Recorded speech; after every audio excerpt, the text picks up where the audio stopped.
Hi friends, நான் ரீசெண்டாக இந்த ஜாட்கோவோட ப்ரொஜெக்டர் யூஆ ப்ரோன்னு ஒன்று வாங்கியிருந்தேன். அதில் பார்த்தீங்கன்னா நெட்ஃப்ளிக்ஸ் மட்டும் ஒர்க் ஆகவே இல்லை. அந்த நெட்ஃப்ளிக்ஸோட ஆப் ஓப்பன் பண்ணால் நம்மளோட ரிமோட் ஒர்க் ஆகாது. என்ன பண்ணலாம் ரொம்ப நேரம் யோசிக்கும்போது அதில் ஒரு மவுஸ் பட்டன் மாதிரி ஒன்று இருந்துச்சு. ஸோ அந்த மவுஸ் பட்டனை கிளிக் பண்ணிங்கன்னா உங்களுடைய ஸ்க்ரீனில் பார்த்தீங்கன்னா ஒரு கர்சர் ஓப்பன் ஆகும். ஸோ இப்போ நீங்கள் நெட்ஃப்ளிக்ஸ் போனீங்க அப்படின்னா ஜஸ்ட் ஓப்பன் மட்டும் தான் பண்ண முடியும். நம்மளால் அதுக்கப்புறம் அந்த ரிமோட் ஒர்க் ஆகாது. ஸோ அந்த மவுஸ் யூஸ் பண்ணோன்னே இங்கே பார்த்தீங்கன்னா உங்களுக்கு கர்சர் தெரியுதா? ஸோ அதுக்கப்புறம் நீங்கள் டவுன் பண்ணி கெட் ஸ்டார்டட் கொடுத்து உங்களோட க்ரிடென்ஷியல் கொடுத்து உங்களால் லாகின் பண்ண முடியும். ஒன்ஸ் நீங்கள் லாகின் பண்ணிட்டீங்க அப்படின்னாலும் நெட்ஃப்ளிக்ஸ் ஆப்குள்ளே போயிட்டு நீங்கள் யூஸ் பண்ணோம் அப்படின்னா அந்த கர்சர் தான் யூஸ் பண்ணணும்.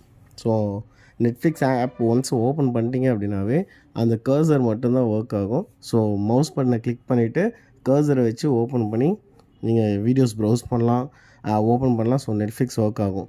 ஸோ இது நான் நிறைய பேர் பார்த்துட்டு இருந்தேன். ரொம்ப நிறைய பேர் இதில் ஒர்க்கே ஆகலை, அவ்வளோதான், இந்த ப்ரொஜெக்டரில் நெட்ஃப்ளிக்ஸ் ஒர்க்கே ஆகாத மாதிரி சொன்னாங்க.